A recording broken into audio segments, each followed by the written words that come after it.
ผลงานเจ้าอ่อง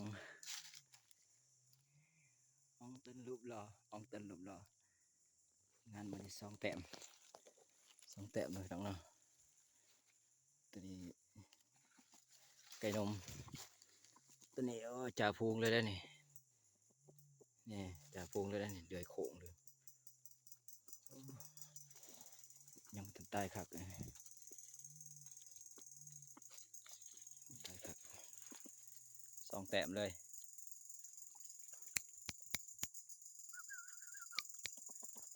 หล่อแหลงมันพัดแหลงพัด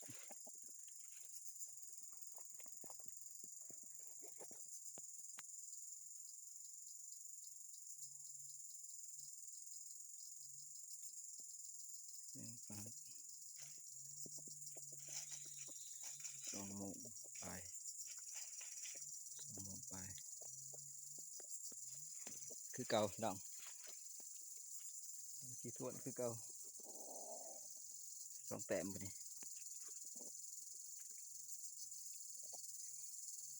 เอาบุกเตี้ยมากมันบวเขา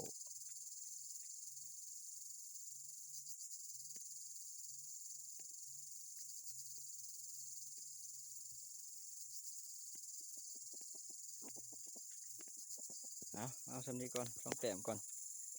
จะหน่อยไปตั้งไม้อีกแป๊บหนึ่ง